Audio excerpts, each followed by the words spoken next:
Hello student, मैं हूँ प्रगति प्रिया। आज है आपका लेक्चर नंबर 6 और आज का टॉपिक है सेंट्रल फोर्स। जैसा कि मैंने आपको पिछले वीडियो में बताया था कि लैग्रेंजियन ऑफ इक्वेशन हम कैसे लिखते हैं फॉर कंजर्वेटिव सिस्टम और नॉन कंजर्वेटिव सिस्टम के रिगार्डिंग। एंड हमने पढ़ा था कि हैमिल्टोनियन हम कैसे लिखते हैं, हैमिल्टोनियन से लैग्रेंजियन में कैसे कन्वर्ट करेंगे, अगर लैग्रेंजियन दे रखा है तो हैमिल्टोनियन कैसे लिखेंगे। इसके रिगार्डिंग मैंने आपको अच्छे से कल टॉपिक क्लियर कराया था। और आज मैं बताऊंगी आपको central force problem. Central force के अंडर मैं बताऊंगी कि कोई भी ऑब्जेक्ट का मोशन है, कब वो इलिप्टिकल मोशन में होगा, कब हाइपरबोलिक में होगा, कब पैराबोलिक में होगा एंड कब सर्कुलर मोशन में होगा। ये सारे के सारे टॉपिक मैं आपको क्लियर करवाने वाली हूँ आज। एंड इसके रिगार्डिंग जो प्रॉब्लम्स हैं न्यूमेरिकल हैं वो मैं नेक्स्ट वीडियो लेक्चर में आपको कवर करवाऊंगी, क्योंकि ये वाला काफ़ी लार्ज है। तो चलिए बताती हूँ मैं सेंट्रल फोर्स क्या है। जैसा कि सेंट्रल से नाम पता चलता है कि जो सेंटर के अलॉन्ग लगे या सेंटर से अवे लगे, उस टाइप के फोर्स को सेंट्रल फोर्स कहते हैं, जो रेडियल फोर्स हो। लाइक जैसे सेंट्रल फोर्स में एफ जो है एफ आर और आर कैप का फंक्शन हो, एफ आर का फंक्शन यानी रेडियस का जो फंक्शन हो फोर्स, तो उस फोर्स को सेंट्रल फोर्स कहेंगे। इसका एग्जांपल क्या हो जाएगा, ग्रेविटेशनल फोर्स हो जाएगा, स्प्रिंग फोर्स, इलेक्ट्रोमैग्नेटिक फोर्स। और ये आपने पढ़ा होगा कि ये सब कंजर्वेटिव फोर्स भी है, राइट, जो कि पाथ इंडिपेंडेंट होते हैं। आपने पढ़ा था कि ये कंजर्वेटिव फोर्स भी है। दैट मीन्स आपको ये पता लगा कि सेंट्रल फोर्स क्या है, कंजर्वेटिव फोर्स है ना। चलिए, तो एफ आर जो है, ये जो एफ है, जो फोर्स है, ये एफ आर का फंक्शन होना चाहिए, यानी रेडियस का फंक्शन होना चाहिए F R R cap. F R is equal to क्या, के इस फॉर्म में हो, जनरल फॉर्म इसका ही होगा कि r to the power n. N का वैल्यू कुछ भी हो सकता है, मतलब इंटीजर +-1 +-2 +-3, लेकिन जीरो नहीं हो सकता है क्योंकि ये आर का फंक्शन है ना। अब यहाँ पे के अगर पॉजिटिव हो, के नेगेटिव हो और पॉजिटिव हो, के दो वैल्यू हो सकते हैं, पॉजिटिव या नेगेटिव। ये के कोई कांस्टेंट है, सम कांस्टेंट, ठीक है। अगर के का वैल्यू नेगेटिव होगा तो फोर्स का जो नेचर होगा ना, वो एट्रैक्टिव नेचर होगा एंड वो सेंटर के टुवार्ड लगेगा, सेंटर की ओर लगेगा फोर्स। अगर के का वैल्यू पॉजिटिव है तो फोर्स जो है रिपल्सिव नेचर का होगा और जो है वो अवे फ्रॉम द सेंटर लगेगा, राइट। के सम कांस्टेंट है, जैसे कि मैंने बताया कि ये एफ आर जो है, यानी के का वैल्यू पॉजिटिव या नेगेटिव हो सकता है, नेगेटिव या पॉजिटिव हो सकता है। नेगेटिव अगर है तो वो एट्रैक्टिव फोर्स होगा एंड टुवार्ड द सेंटर होगा, एंड अगर पॉजिटिव है तो रिपल्सिव फोर्स होगा, अवे फ्रॉम द सेंटर होगा, राइट। मैं इसका एक एग्जांपल बताती हूँ ग्रेविटेशनल फोर्स से।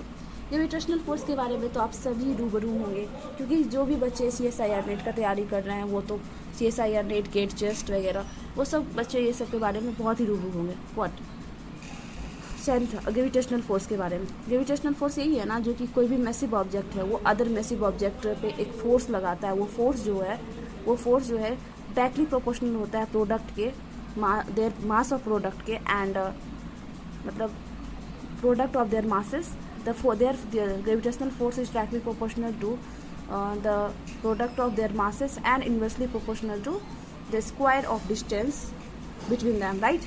आप जानते हैं इसके बारे में। ये दो मैसिव ऑब्जेक्ट है जिसका मास m1 है, m2 है, दो ऑब्जेक्ट है। इसमें इसका जो बीच का जो डिस्टेंस है r है, ये दोनों एक दूसरे पे एक फोर्स लगा रहे हैं जिसको कहते हैं ग्रेविटेशनल फोर्स, राइट।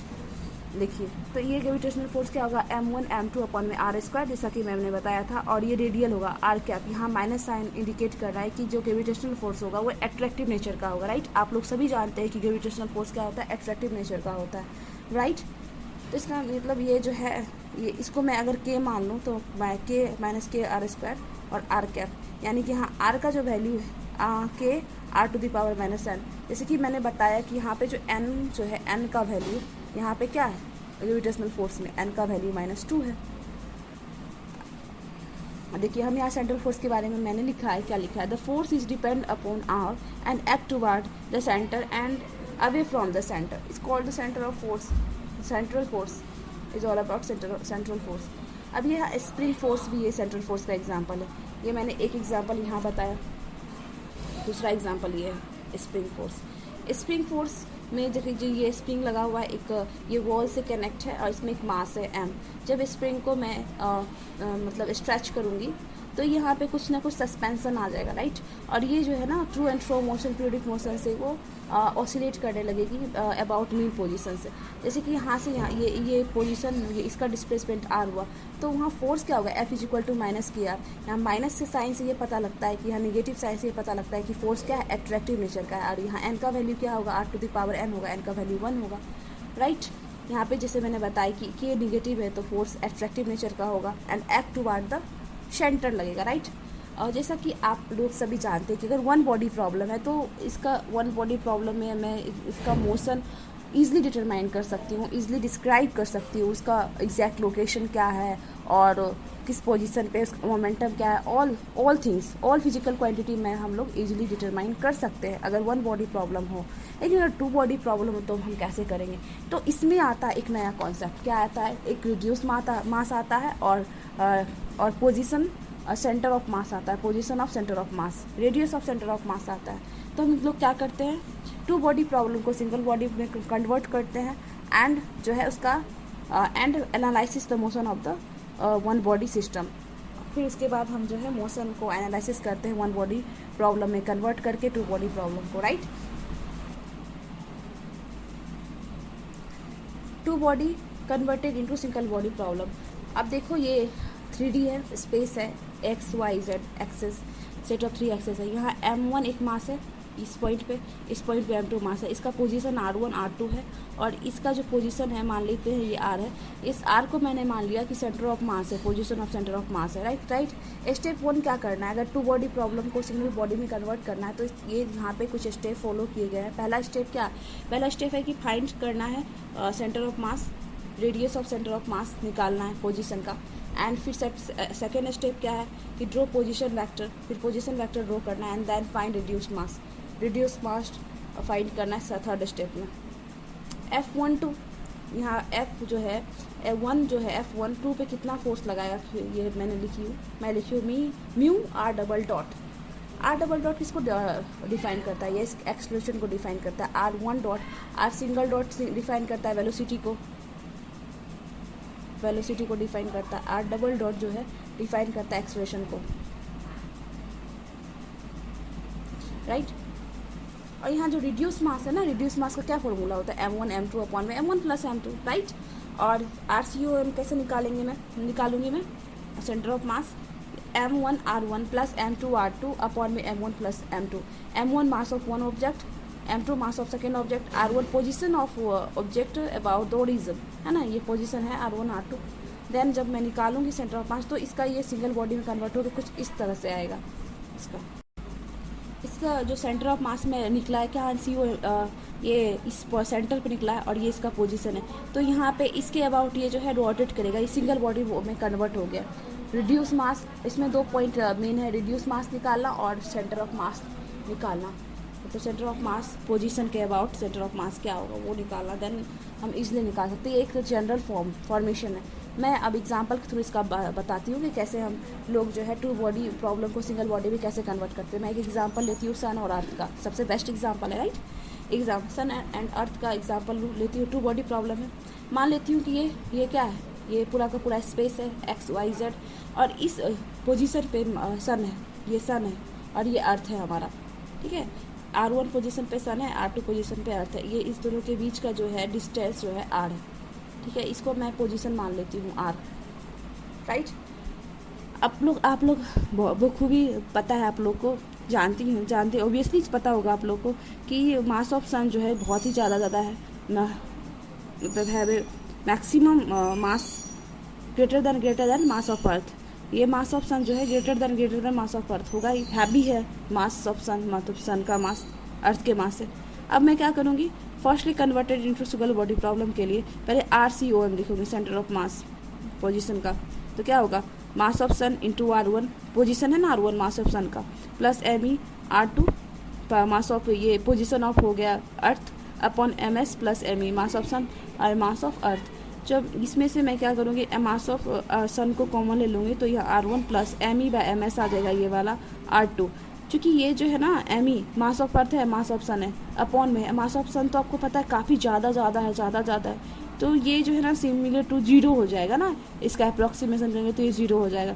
नीचे भी मास ऑफ सन को मैं कॉमन लेती हूँ तो 1 प्लस me अपॉन ms, तो आप देखोगे कि एम ई और एस एम एस तो काफ़ी बड़ा है मास ऑफ सन मास ऑफ अर्थ के कंपेयर में, इसलिए ये ज़ीरो वैल्यू आ जाएगा। जब जीरो आ जाएगा तो ये वैल्यू क्या हो जाएगा, ये तो ये कट गया, कैंसिल आउट गया, ये भी जीरो हो जाएगा, ये भी जीरो हो जाएगा। तो सेंटर ऑफ मास कहाँ पे बना, पोजीशन का R1, sun is the centre of mass. Sun क्या बन गया, सन ही सेंटर ऑफ मास बन गया इसका। ये अब यहाँ से कोई भी पोजीशन मैं लेती हूँ, ये वाला पोजीशन, रिड्यूस मास अब मैं निकालूंगी, रिड्यूस मास, ठीक है, रिड्यूस मास निकालूंगी तो रिड्यूस मास ये निकलता है mu mass of earth into mass of sun upon में mass of earth plus mass of sun. अब जब मैं इसमें से मास ऑफ सन कॉमन ले लेती हूँ डिनोमिनेटर में, तो क्या हो जाएगा 1 प्लस एम ई अपॉन में एम एस कैंसिल आउट हो जाएगा, एम ई, और ये क्या हो जाएगा, ये जीरो हो जाएगा, ये वाला टर्म, तो ये टर्म जीरो हो जाएगा, तो बचेगा क्या, एम ई बचेगा। यानी जो रिड्यूस मास हो गया एम ई हो गया। मान लेते हैं क्या इस ये पोजीशन हो गया, ये रिड्यूस मास हो गया, इसके अबाउट, सन के अबाउट जो है ये जो है घूमेगा इस तरह से वो उसका मोशन होगा अर्थ का सन के अराउंड में। रिड्यूस मास तो आपका एम ही निकला है ना, रिड्यूस मास इस पॉइंट पे। ओके, अब मैं बताती हूँ आपको conservation law in central force problem. Okay, torque के बारे में आप सभी ने पढ़ा है। टॉर्क क्या होता है, ये cross vector cross product of r and f का होता है, आर क्रॉस एफ टॉर्क होता है ना। और एफ सेंट्रल फोर्स है, तो सेंट्रल फोर्स का जो जनरल फॉर्म है किस, वो रेडियल होता है कि r to the power n और आर कैप, यानी एफ आर कैप, यानी इस रेडियल अलोंग होता है, मतलब रेडियस का फंक्शन होता है ये सेंट्रल फोर्स। एंड अब देखो ये पोजीशन वेक्टर को मैं रेडियल में कैसे लिखूंगी, आर कैप लिखूंगी, प्लस ये एफ क्या है, एफ आर और आर कैप है, आर इंटू एफ आर और आर कैप क्या हो जाएगा, ये जीरो हो जाएगा। आपको पता है कि आर कैप जीरो क्यों होगा, क्योंकि आर क्या हो जाएगा, आर साइन थीटा, ये यूनिट वेक्टर है तो उसका मैग्नीट्यूड 1 हो जाएगा, साइन थीटा, तो इन दोनों के बीच में जो एंगल बनेगा 180 का बनेगा, यानी जीरो का बनेगा, राइट। जीरो एंगल यानी साइन जीरो क्या हो, जीरो हो गया, राइट।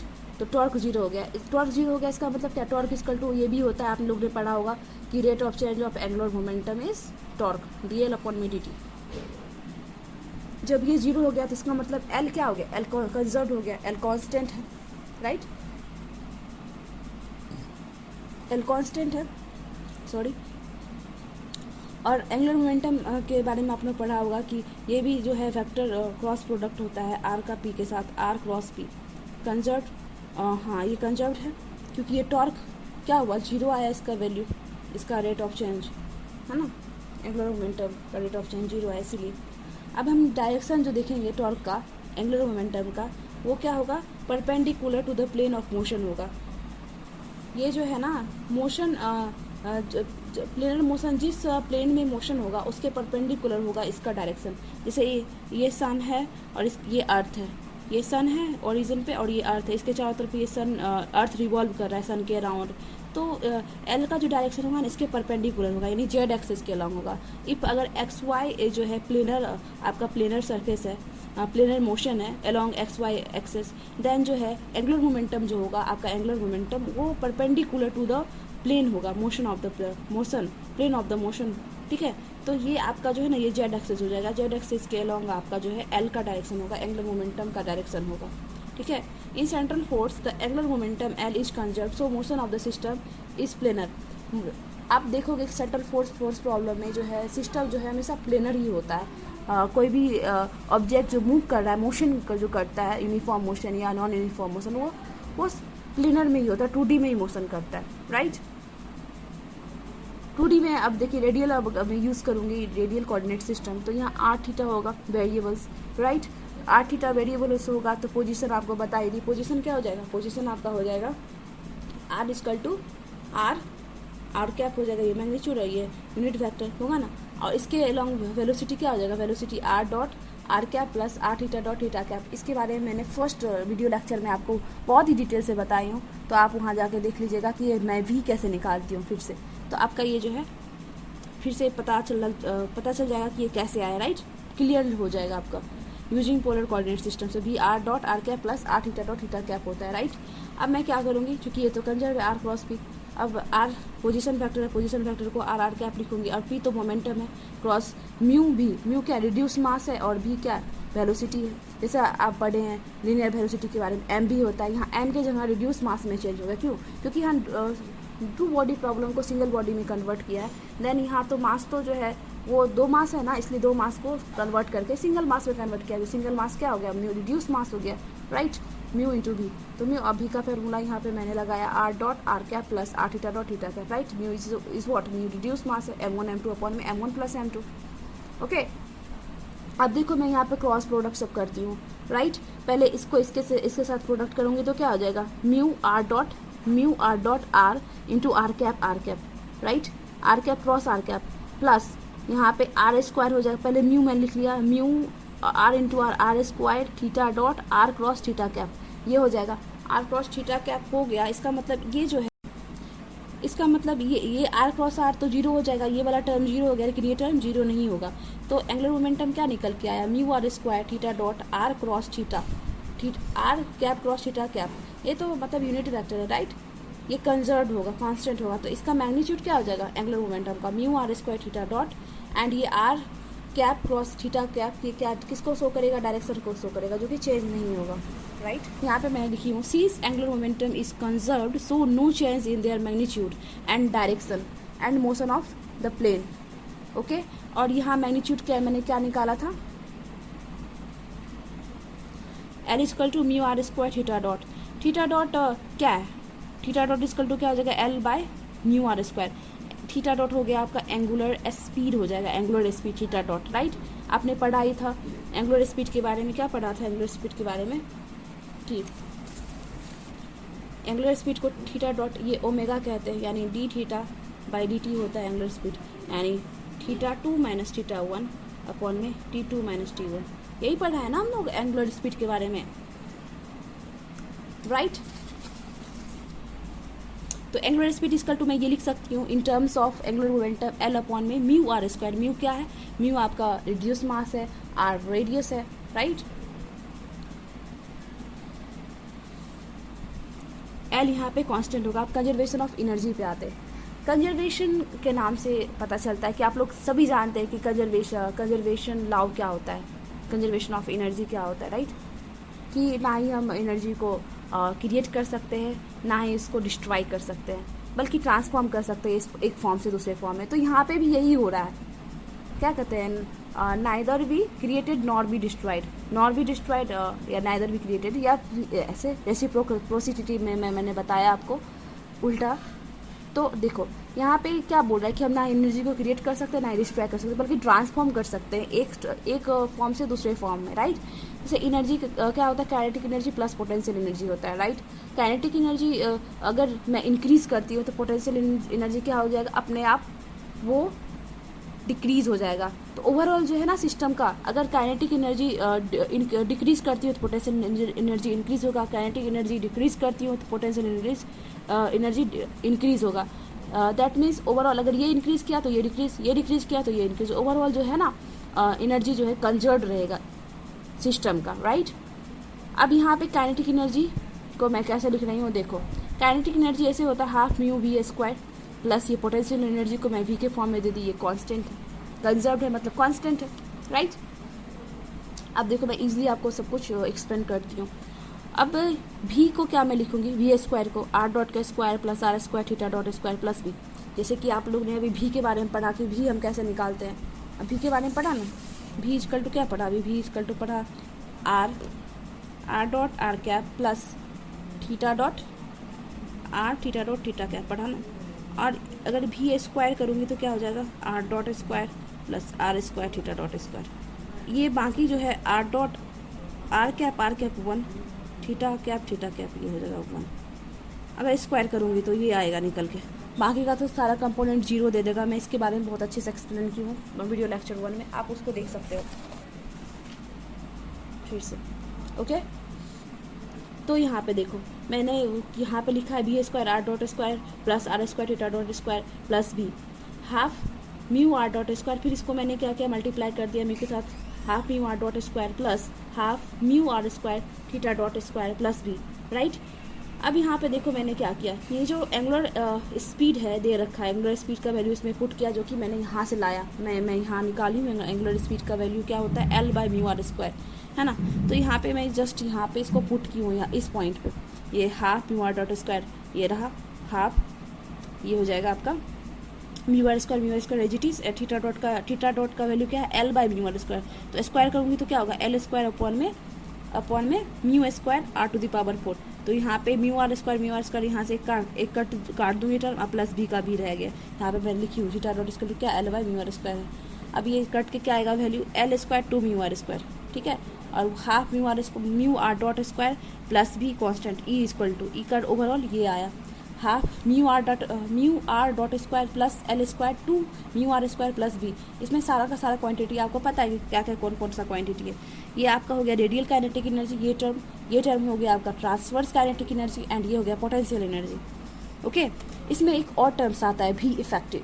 वी इफेक्टिव क्या होता है, इसमें सेंट्रल फोर्स में इसका बहुत ही इंपॉर्टेंट रोल होता है वी इफेक्टिव का, आपको पता है।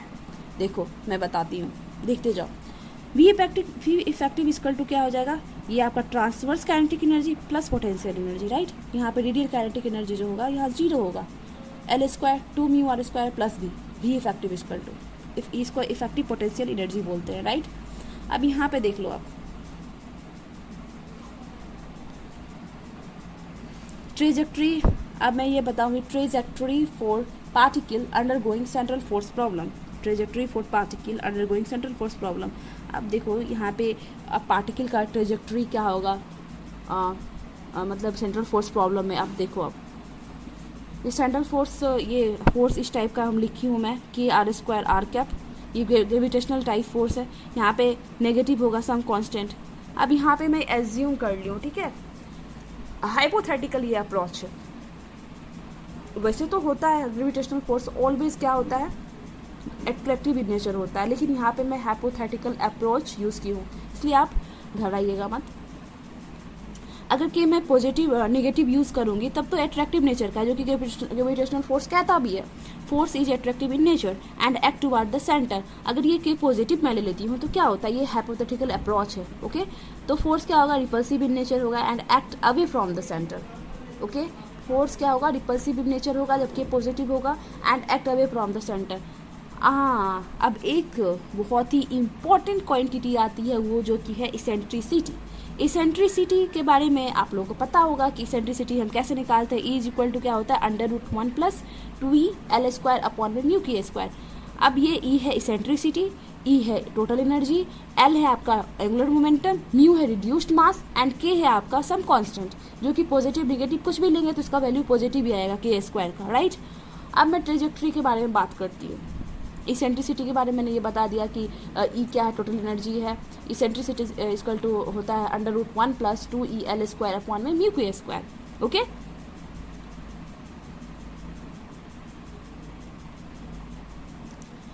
ओके, अब मैं ये बताती हूँ कि ट्रेजेक्ट्री हम कैसे निकालते हैं। इसेंट्रिसिटी ही इंपॉर्टेंट रोल इसमें प्ले करता है, राइट।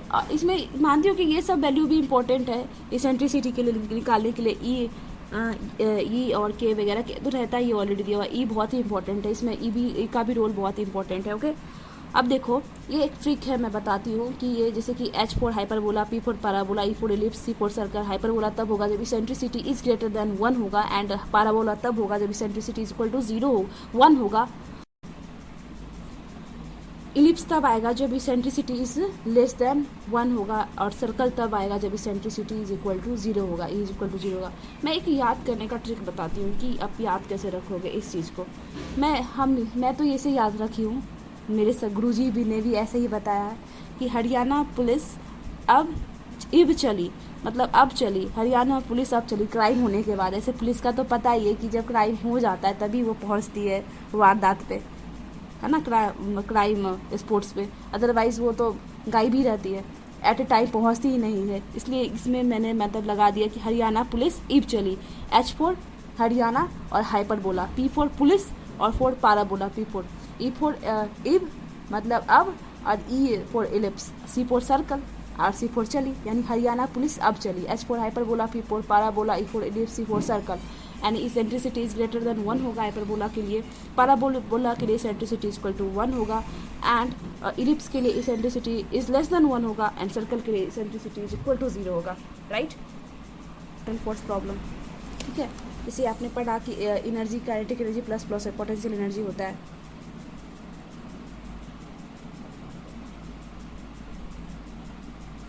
ओके तो इसमें दो टर्म आता है, एक रेडियल टर्म, एक ट्रांसवर्स टर्म, ठीक है। Half mu r dot square plus L square to mu r square plus V, और ई इज इक्वल टू, तो क्या लिखेंगे ये, तो ये सारा का सारा क्या है, ये भी इफेक्टिव है, मैंने पहले ही आपको बता दिया था, half mu r dot square plus B effective.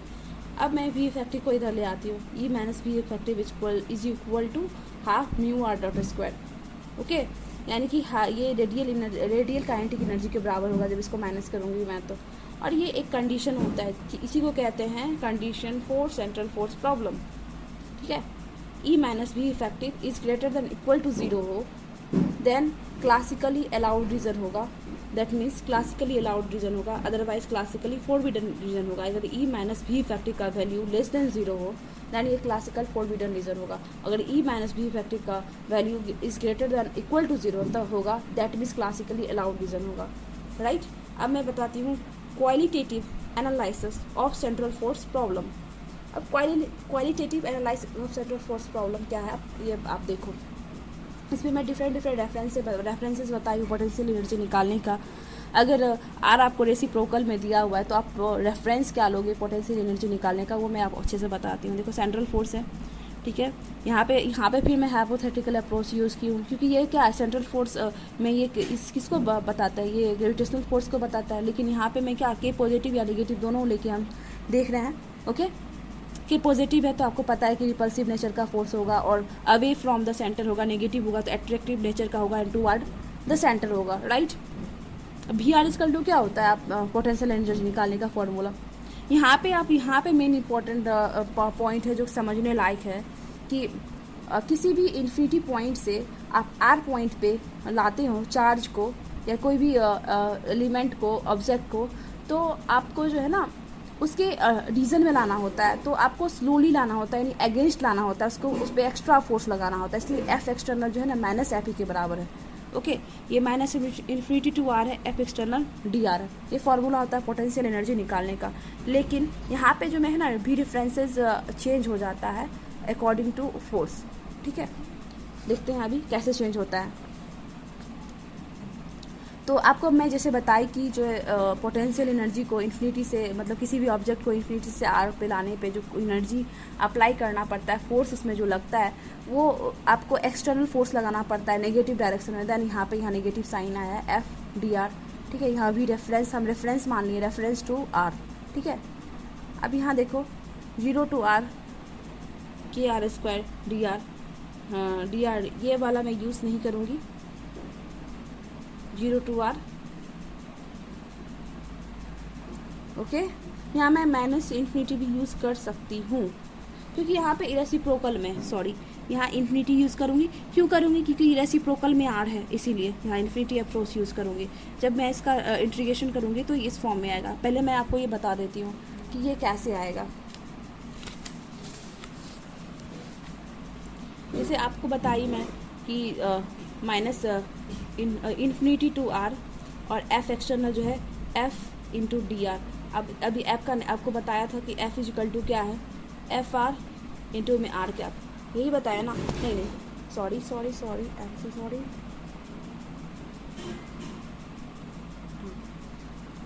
F R का वैल्यू क्या है, के बाय आर स्क्वायर, है ना। यानी एफ जो है, एफ इजिकल टू क्या है, एफ इजिकल टू है आपको k by r square into r cap. तो ये हो जाएगा आपका, ये पोटेंशियल एनर्जी है, भी इजिकल टू क्या होगा, infinity to r minus k by r square d r, यही है ना। आर कैप 1 हो जाएगा। तो आप इसका इंटीग्रेशन करोगे, के बाहर आ गया, ये हो जाएगा आपका r minus 2 + 1 by 2 + 1 infinity to r, ठीक है। ये हो जाएगा आपका माइनस, ऑलरेडी बाहर में भी एक है ना, k r minus 1 minus r to infinity, तो ये हो जाएगा आपका माइनस माइनस प्लस हो जाएगा। पहले माइनस प्लस नहीं करती हूँ, के ये हो जाएगा। अब आर का वैल्यू लूँगी तो आर ही होगा, और ये माइनस में फिर माइनस करूँगी तो माइनस माइनस ये तो प्लस हो जाएगा, लेकिन आर का वैल्यू इन्फिनिटी रखोगे तो ये जीरो हो जाएगा, क्योंकि रेसिप्रोकल में तो जीरो हो जाएगा ना। तो ये क्या हो जाएगा आपका के आर हो जाएगा, वैल्यू माइनस माइनस प्लस हो गया ना, ये के आर हो जाएगा। भी इक्वल टू आपका के आर निकल गया, के इन्वर्स में, सॉरी के इन्वर्स में ना, तो भी इक्वल टू आपका क्या निकल जाएगा, भी इक्वल टू के अपॉन में आर, ये निकल जाएगा।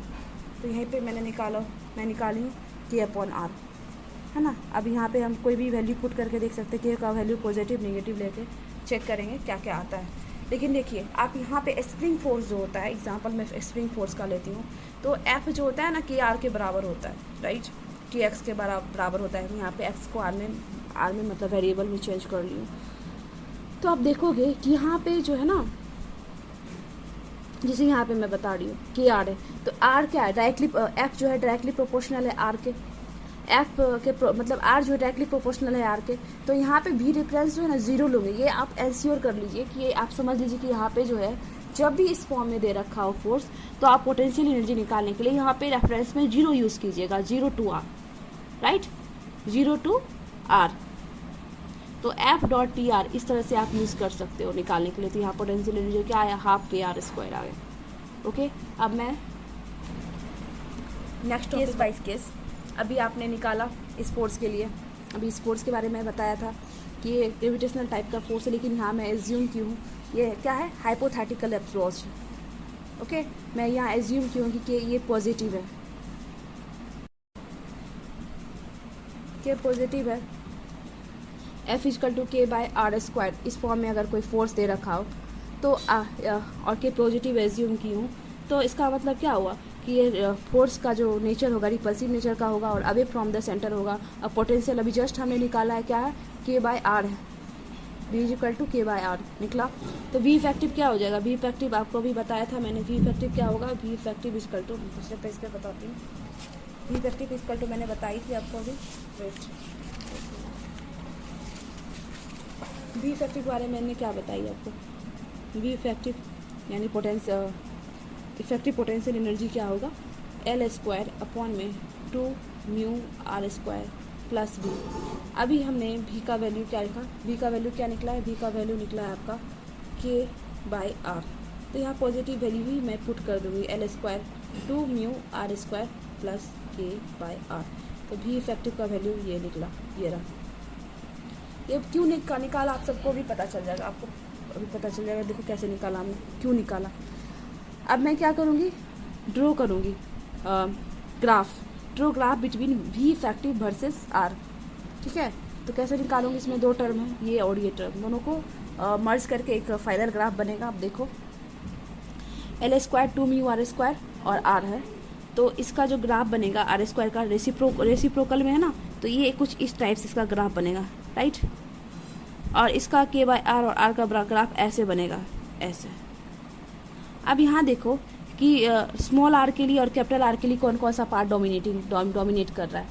आप देखोगे कि फॉर स्मॉल आर के लिए जो है ये डोमिनेट पार्ट करेगा और लार्ज आर के लिए ये पार्ट डोमिनेट करेगा। क्यों, आप देखो अब ये स्मॉल आर है, जब मैं आर स्क्वायर करूँगी तो ये तो वैल्यू और मिनिमम हो जाएगा आर से। सपोज आपको मैं एक एग्जाम्पल लेके दिखाती हूँ, और जब इसका मैं रेसिप्रोकल करूँगी तो ये मैक्सिमम हो जाएगा, ग्रेटर देन 1/r हो जाएगा, इसलिए ये डोमिनेटिंग टर्म होगा। कैसे, मैं अभी आपको एक चीज़ समझाती हूँ कि अगर आर स्मॉल है, एज्यूम कर लो कि आर इक्वल टू जो है ना 0.1 है, तो स्मॉल है। अब मैं इसका स्क्वायर करती हूँ तो क्या होगा, स्क्वायर करो तो स्क्वायर करूँगी 0.0 मल्टीप्लाई 0.0, तो क्या हो जाएगा 0.01 है, तो 0.01 होगा। तो ये वैल्यू आप देखो, ये वैल्यू बड़ा है कि ये वैल्यू बड़ा है, ये वैल्यू बड़ा है या आपका ये वैल्यू बड़ा है, ये ऑब्वियसली ये वैल्यू बड़ा है ना। तो इसका मतलब क्या होगा, अगर आर स्मॉल होगा तो आर स्क्वायर भी काफ़ी स्मॉल होगा इससे, आर से, ठीक है। जब इसका मैं रेसिप्रोकल करूँगी 1/r स्क्वायर और 1/r, तो देखो अगर 1/r करती हूँ तो क्या होता है, 1/r करूँगी तो क्या होगा 0.1/0.1 यानी 10 हो जाएगा। और इसका 1/r स्क्वायर करती हूँ, यहाँ पे 1/r स्क्वायर करती हूँ तो क्या होता है 1/0.01, इसका मतलब 100 होता है, यानी ये बड़ा है, तो यानी ये बड़ा हो जाएगा, इसलिए ये डोमिनेट करेगा फॉर स्मॉल आर के लिए। फॉर स्मॉल आर के लिए ये टर्म डोमिनेट करेगा, ये वाला पार्ट स्मॉल आर के लिए। कैपिटल आर के लिए क्या करेगा डोमिनेट, आप देखो फॉर लार्ज आर के लिए।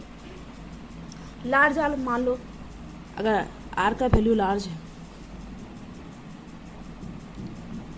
आर इजकल टू 2 ले लो, एज्यूम कर लो, तो आर स्क्वायर क्या हो जाएगा 4 होगा। ऑब्वियसली इससे बड़ा है, आर स्क्वायर तो बड़ा है ना इससे, तो अब रेसिप्रोकल करूँगी इसका तो ये बड़ा हो जाएगा, ऑब्वियसली ये बड़ा हो जाएगा, 1/2 होगा, ये 1/4 हो जाएगा, ये 0.5 होगा, ये 0.25 होगा, तो ऑब्वियसली ये बड़ा है ना, ये वाला। तो डोमिनेटिंग लार्ज आर के लिए ये डोमिनेटिंग पार्ट है, कैपिटल आर के लिए, तो इसका ये डोमिनेटिंग पार्ट है और इसका ये डोमिनेटिंग पार्ट है। दोनों को जब मैं मर्ज करूँगी तो कुछ इस टाइप का ये बन के आएगा, ठीक है, कुछ इस टाइप का ग्राफ ये बन के आएगा, इस टाइप का ग्राफ। अब मैं ये ग्राफ आपको पहले क्लियर करवा देती हूँ, जैसे कि वी इफेक्टिव आपका ये निकला है, राइट, वी इफेक्टिव ये निकला है। जब मैं ग्राफ बनाती हूँ वी इफेक्टिव का, भी आप देखो ये एल स्क्वायर है, ये 2 म्यू आर स्क्वायर और ये आर है, स्मॉल आर, ये ग्राफ कुछ इस तरह से बनेगा इसे, और फिर प्लस, क्योंकि दोनों 2 टर्म है ना इसलिए मैं प्लस की हूँ, ये आर हो गया और ये एल के बाय आर हो गया। इसका ग्राफ कुछ इस टाइप से बनेगा, कुछ इस टाइप से बनेगा, इस टाइप से, इस थोड़ा सा और आगे होगा। तो आप देखोगे कि स्मॉल आर के लिए ये डोमिनेटिंग करेगा, कैपिटल आर के लिए ये डोमिनेटिंग करेगा, ये टर्म जब मैं बराबर करूँगी तो ये कुछ इस तरह से आ जाएगा, ऐसे आ जाएगा, ऐसे, ठीक है। वी इफेक्टिव और आर के बीच में जो ग्राफ है कुछ ऐसे बन के आएगा।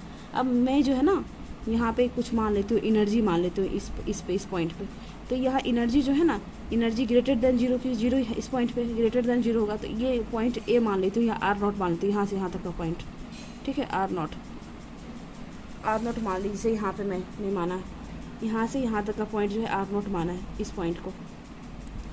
ये जो टर्निंग पॉइंट कट पॉइंट जो है ना, इस पॉइंट पे जो है ना ई और भी इफेक्टिव बराबर होता है, इक्वल होता है। थोड़ा सा कॉम्प्लेक्स है सेंट्रल फोर्स प्रॉब्लम, आपको समझने में थोड़ा प्रॉब्लम होगी, बट दोबारा इस वीडियो को आप देखोगे ना तो क्लियर हो जाएगा, ओके।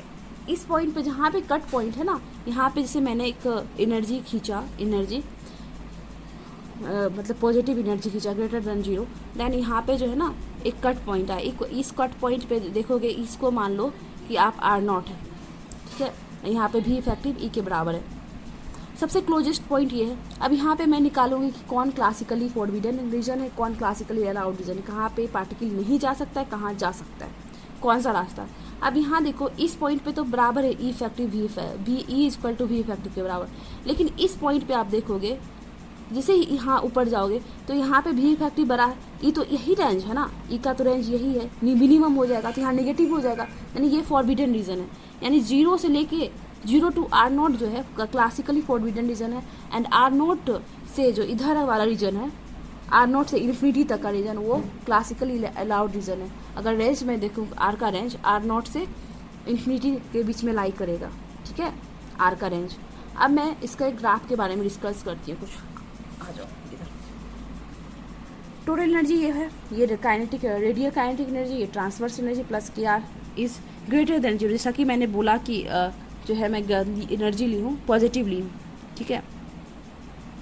ये हो गया half mu r dot square plus, ये तो भी इफेक्टिव है, आपको पता है, ई कंजर्व्ड होता है, और यहाँ पे मैंने क्या कंसीडर किया, ई पॉजिटिवली कंसीडर किया है, और मैंने आपको बताई भी कि E minus V effective is greater than equal to 0 हो तब क्लासिकली अलाउड रीजन है। क्लासिकली अलाउड रीजन में मैंने आपको बता दिया ना, यहाँ पे इस पॉइंट पे जो इधर ये वाला जो रीजन है 0 टू इन्फिनिटी है, 0 टू आर नॉट है, यहाँ पे जो है ना ये इसको फॉलो नहीं करता है, E minus V effective negative value दे रहा है, तो यहाँ पे ये फॉरबिडन रीजन हो जाएगा। बाकी का ये रीजन जो है इस रीजन पे इधर सारा वैल्यू, यहाँ देखो भी इफेक्टिव का मिनिमम वैल्यू आ रहा है, मैक्सिमम वैल्यू नहीं आ रहा है। दैट्स वाई कि इस रीजन में जो है आर नॉट से इन्फिनिटी पे क्लासिकल अलाउड रीजन होगा, क्योंकि ई माइनस भी इफेक्टिव जो है ग्रेटर देन इक्वल टू 0 है। अब देखो इसेंट्रिसिटी का मैं बात करती हूँ, क्योंकि यहीं से मुझे पता चलेगा ट्रेजेक्टरी के बारे में, पार्टिकल का ट्रेजेक्टरी कैसा है, मोशन कैसा है, motion of trajectory, okay. E equal to क्या होता है, √1 plus 2EL square mu q square, right, mu q square 1 plus 2EL square mu q square होता है। अब आपको पता है कि ई पॉजिटिव मैंने लिया है, ई पॉजिटिव लिया है तो ई पॉजिटिव लिया, के पॉजिटिव नेगेटिव कुछ भी लो तो के तो पॉजिटिव ही रहने वाला है। तो इसका मतलब 1 प्लस कुछ और ऐड करूँगी तो 1 से बड़ा कुछ वैल्यू आएगा। इसका मतलब ये क्या हुआ, इसेंट्रिसिटी का हाइपोथेटिकल अप्रोच मैं यूज़ कर रही हूँ, लॉजिकल आप यूज़ कर सकते हो। किसी ई पॉजिटिव है तो मतलब 1 से प्लस कर रही हूँ, कुछ ना कुछ नंबर यहाँ पे ऐड होगा, यानी 1 से जो है ये बड़ा होगा eccentricity, E is greater than 1। तो ई इज़ ग्रेटर देन 1 में आप क्या पढ़ा था कि ये किसका होता है फंक्शन, मतलब अगर ये ग्रेटर देन 1 है तो हाइपरबोला का होता है, ना इज टू ग्रेटर देन 1। तो इसका मतलब ट्रेजेक्टरी क्या होगा, हाइपरबोलिक ट्रेजेक्टरी होगा। कैसी होगी ट्रेजेक्टरी, हाइपरबोलिक ट्रेजेक्टरी होगी। ठीक है, देखो मैं इसका यहाँ पे ये बनाती हूँ ग्राफ मतलब ये बनाऊंगी पिक्चर तो आपको क्लियर हो जाएगा। सपोज ये अर्थ है, ठीक है, मैं क्लियर पेज पर बना कर दिखाती हूँ। मान के चलो ये अर्थ है, ये हमारा रहा अर्थ। ओके, यहाँ दूर से, बहुत दूर से कोई मतलब एस्टेरॉइड आ रहा है दूर से। यहाँ पे जो इसका मोशन होगा ना, यहाँ ऑलरेडी सब यहाँ इसका रेडियल काइनेटिक एनर्जी ही होगा, E is equal to half mu r dot square. ये चलते चलते क्या करेगा, यहाँ पे आएगा, सॉरी ये चलते ये कुछ इस पॉइंट पे आएगा, मान लो इस पॉइंट पे आया और सीधा इधर निकल गया ऐसे, सेंटर से अवे ये आया ऐसे और ये ऐसे निकल गया, आया ऐसे और इधर निकल गया। ये जो इसका मिनिमम पॉइंट होगा ये R0 होगा, ये बाउंड्री हो गया। इस R0 पे जो है ना, इस जगह पे यहाँ पे E equal to V effective होगा। और यहाँ एक और पॉइंट इंपॉर्टेंट है कि भी इफेक्ट यहाँ जो है ना आपका रेडियल काइनेटिक एनर्जी 0 के बराबर होगा, और यहाँ इस पॉइंट पे E equal to V effective होगा और रेडियल काइनेटिक एनर्जी 0 होगा। ठीक है, क्योंकि अब यहाँ बोलोगे कि सेंटर से अवे क्यों चलेगा, क्योंकि हमने क्या माना है, के को पॉजिटिव वैल्यू माना है। अब पॉजिटिव का मतलब ही होता है, पॉजिटिव वैल्यू कंसीडर करने का मतलब ये है कि आपका जो फोर्स होगा वो रिपल्सिव नेचर का होगा, एंड आपका जो है वो मतलब वो फोर्स लगेगा वो अवे फ्रॉम द सेंटर लगेगा, यानी कि सेंटर से अवे होगा। जैसे कि इस पॉइंट से ये दूर चले गया सेंटर के, ये अलोंग नहीं आया, सेंटर के अलोंग नहीं आया। ओके, समझिए आप। आई होप आपको क्लियर हो रहा होगा ये पॉइंट। नाउ मैं अब के को नेगेटिव मान के देखती हूँ क्या होता है, जैसे मैंने यहाँ बताया आपको, है ना। इस पॉइंट पे हाइपरबोलिक पाथ है। अब यहाँ पे देखोगे एट मिनिमम पॉइंट, यानी कि सबसे जो नियरेस्ट पॉइंट है, क्लोज पॉइंट R0 पे भी इफेक्टिव जो है इक्वल होगा E equal to V effective at R equal to R0 point पे। यहाँ पे देखो एट मिनिमम पॉइंट, हाँ, रेडियल काइनेटिक एनर्जी इज 0 और converted into transverse kinetic energy and potential energy. उसी बात को लिखा गया is equal to V effective, यानी इस पॉइंट को इंडिकेट कर रहा है। अगर मैं के का वैल्यू नेगेटिव कंसीडर करूँ तो क्या होता है, आपने यहाँ पे देखा कि सेंट्रल फोर्स इस रेडियस के अलॉन्ग होता है। ठीक है, रेडियस पे डिपेंड करता है, यानी कि R कैप इस तरह से, और F का के बाय आर स्क्वायर कंसीडर किया था, लेकिन हम क्या वैल्यू यहाँ क्या लिया, नेगेटिव ले लिया। तो क्या होगा, इसका मतलब के का वैल्यू नेगेटिव लिया है, तो इसका मतलब ये हुआ कि अट्रैक्टिव नेचर का होगा, attractive in nature value of के, एंड फोर्स का नेचर क्या होगा, अट्रैक्टिव नेचर का होगा, टुवार्ड द सेंटर होगा, राइट, टुवार्ड द सेंटर होगा। पोटेंशियल एनर्जी का अगर मैं बात करती हूँ तो पोटेंशियल एनर्जी में यहाँ रेफरेंस क्या लूँगी, क्योंकि यहाँ रेसिप्रोकल है ना, इसलिए यहाँ इन्फिनिटी मैं लेती हूँ, इन्फिनिटी रेफरेंस में, इन्फिनिटी टू R माइनस, और F यहाँ एक्सटर्नल नहीं, F ले लो direct FR, right. Okay, FR का वैल्यू, तो FR का वैल्यू वहाँ लोगे तो ये माइनस क्या हो जाएगा, प्लस हो जाएगा, right. Minus infinity to R, ये R है, और k by r square dr R cap. ठीक है, ये R कैप 1 हो जाएगा, के बाय आर स्क्वायर dr। अभी इसका वैल्यू मैंने निकाला था, क्या निकला, माइनस के बाय आर हो जाएगा। कैसे होगा, ये देखो कैसे होगा के बाय आर, अभी मैंने आपको बताया था इसका इंटीग्रेशन कैसे होगा। ये क्या है,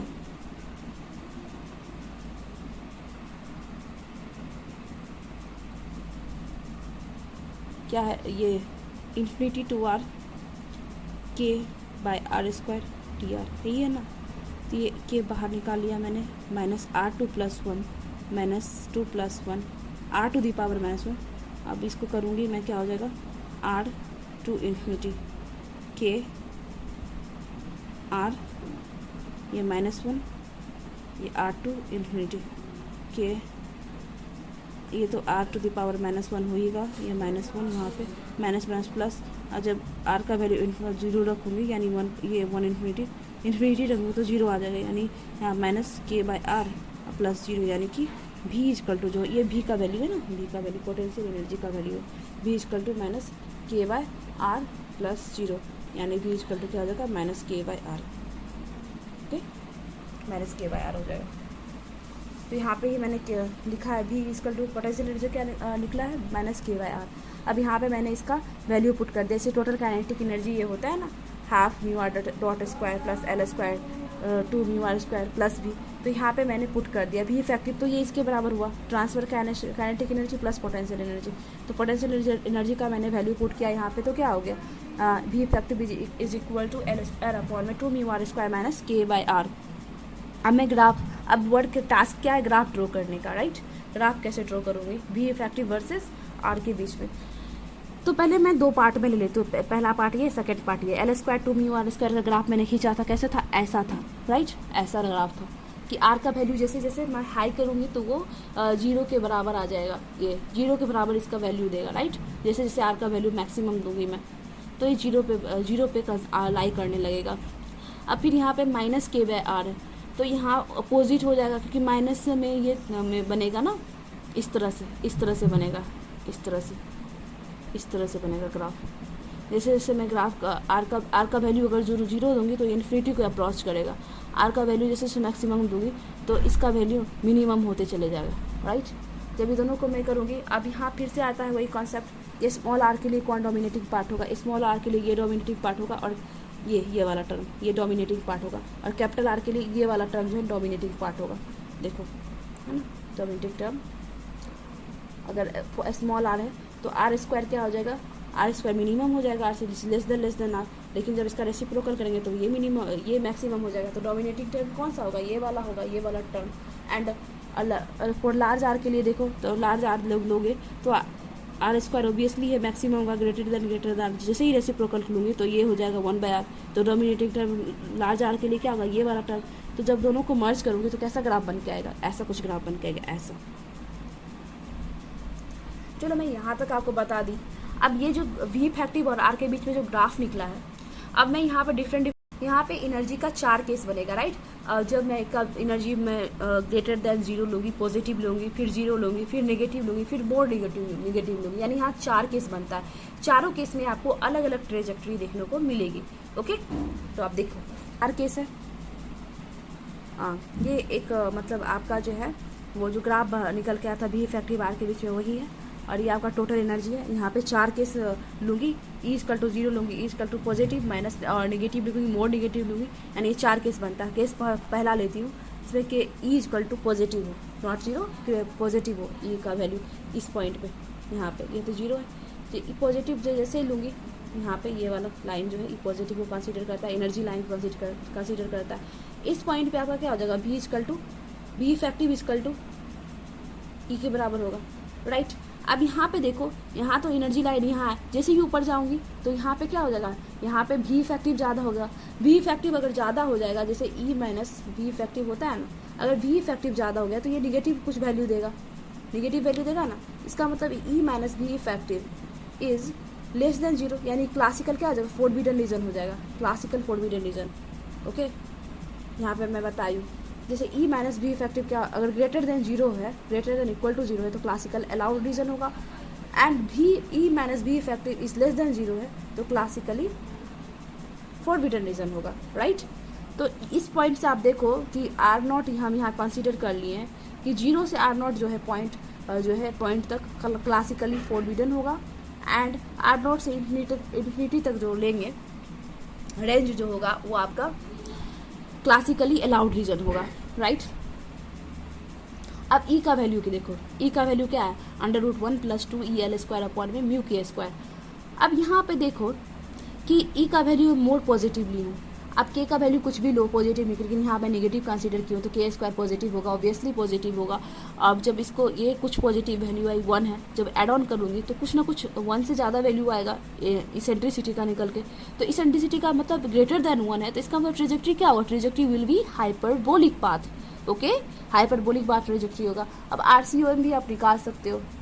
यहाँ पे मैं कुछ एक्स्ट्रा पॉइंट ऐड कर दी हूँ। ओके, ठीक है। अब मैं यहाँ तक मैंने देखा, अब देखो कि मैं इसका ग्राफ बनाती हूँ, कैसे बनता है ये वाला ग्राफ। देखो ये ग्राफ है, जिसे यहाँ से एस्ट्रोराइट चलते आ रहा है इन्फिनिटी से, यहाँ पे E is greater than positive है, E इज़ ग्रेटर देन 0 है, यानी कि यहाँ पे रेडियल काइनेटिक एनर्जी है मैक्सिमम। जैसे जैसे जैसे जैसे जैसे ये यहाँ इधर आते गया, ये अर्थ है हमारा, ये इस पॉइंट पे अर्थ है, ठीक है। अर्थ के पास जैसे ही आया वो क्या किया, वो बैंड हो गया ऐसे हाइपरबोलिक पाथ में इस पॉइंट पे। ये सबसे क्लोजेस्ट पॉइंट यहाँ ए पॉइंट पे हुआ। ए पॉइंट पे आप देखोगे बी इफेक्टिव ई के बराबर है।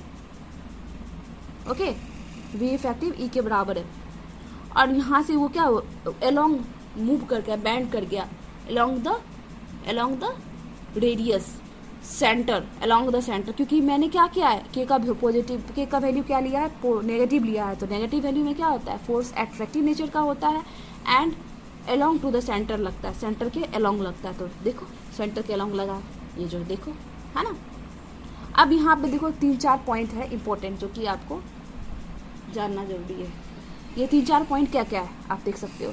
इस क्लोजेस्ट पॉइंट पे ये जो R है, ये R0 क्लोजेस्ट पॉइंट पे V इफेक्टिव, तो सबसे पहले V इफेक्टिव E के बराबर होगा, और यहाँ इसेंट्रिसिटी क्या होगा, इसेंट्रिसिटी इज ग्रेटर देन 1 है। अभी आपने देखा इसेंट्रिसिटी एनर्जी क्या हो जाएगा, V इफेक्टिव के बराबर, इसका मतलब L square mu R square minus के बाई R के बराबर। रेडियल काइनेटिक एनर्जी 0 होगा इस पॉइंट पे, यहाँ पहले ही मैं लिख दी हूँ क्लोजेस्ट डिस्टेंस R0 यानी पॉइंट ए पे।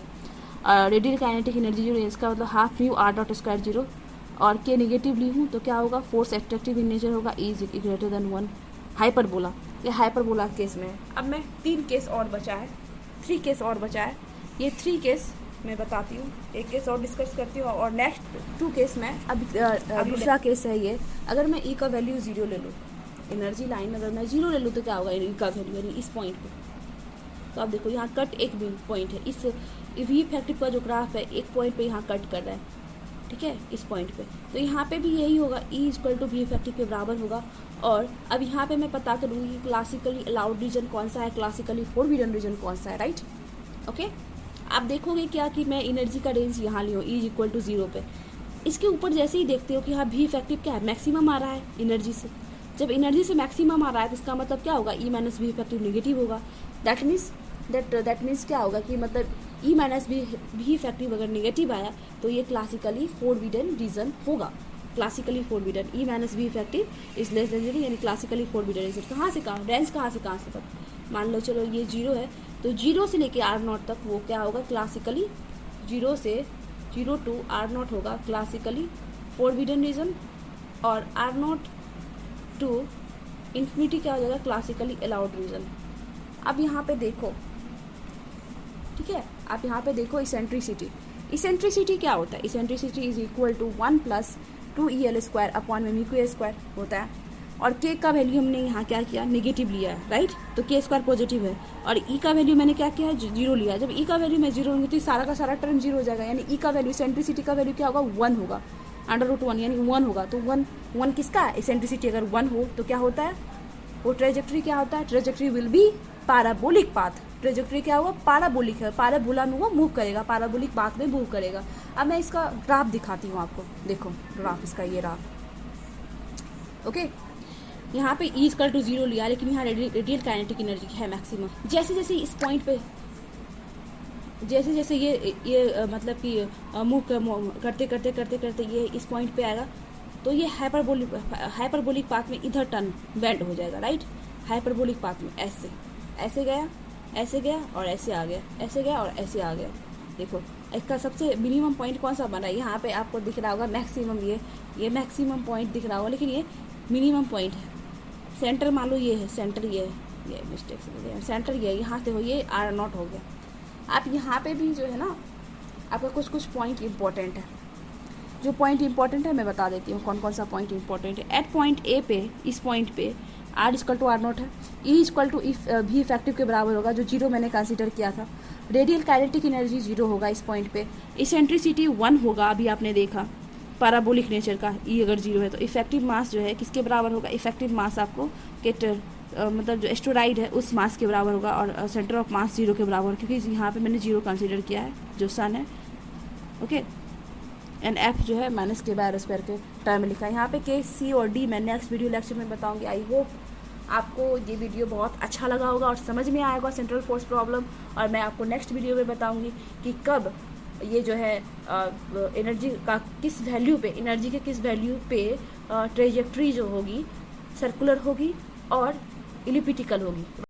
मैं आपको नेक्स्ट लेक्चर में इसके बारे में बताऊंगी, नेक्स्ट 2 केसेस के बारे में। आई होप आपको ये वीडियो बहुत अच्छी लगी होगी। मैं फिर से बता देती हूँ, जो भी स्टूडेंट CSI या नेट का प्रिपरेशन कर रहे हैं, जस्ट का कर रहे हैं, गेट का कर रहे हैं, इवन IIT जैम का कर रहे हैं, सभी के लिए ये जो टॉपिक है बहुत ही इम्पोर्टेंट है, रिलेवेंट है।